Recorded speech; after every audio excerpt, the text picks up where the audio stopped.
Unataka kuwa tajiri kwa akili na sio bahati?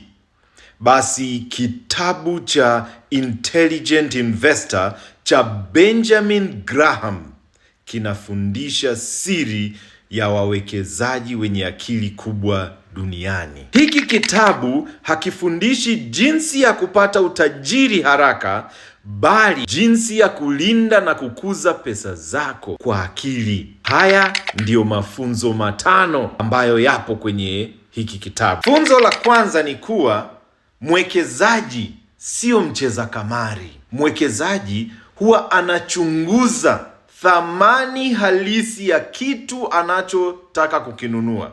Kama ni stock anataka kuinunua, basi anaichunguza thamani yake halisi ni ipi kabla hajanunua.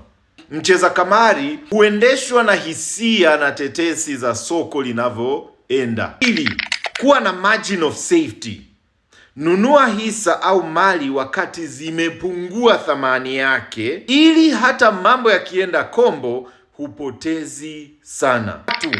Graham ana filosofi yake anaita Mr. Market, kwa sababu soko lina tabia ya mabadiliko. Soko linakuwa na hisia kama mtu. Leo lina furaha, kesho lina huzuni. Mwekezaji mwenye akili hununua anapopata thamani na sio hisia. 4. Fikiria kwa muda mrefu. Utajiri wa kweli hujengwa taratibu. Uvumilivu na nidhamu ni silaha kuu za mwekezaji. Muda unaokaa kwenye soko una nguvu zaidi kuliko kuliwahi soko, kulitime soko. Kwamba wewe ukitengeneza product yako ukawa unaiuza, ule muda utakaokaa kwenye soko una faida zaidi kwako kuliko kusubiria kuna watu wanataka mahindi, unanunua mahindi unapeleka. Kuna watu wanataka sijui njegere. Yes, itakupa faida, lakini in a long term plan hiyo haitakujenga wewe kuwa tajiri. 5 na ya mwisho, dhibiti hisia zako.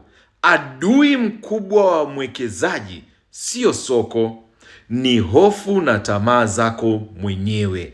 Hofu na tamaa huwa zinaharibu zaidi utajiri kuliko uwekezaji mbaya. Kitabu hiki kinahimiza uwekezaji wa akili sio kuhusu bahati, ni kuhusu nidhamu, utulivu na kununua mali iliyo bora kabla haijapandishwa bei. Kuwa mtulivu, jifunze na acha pesa ikufanyie kazi.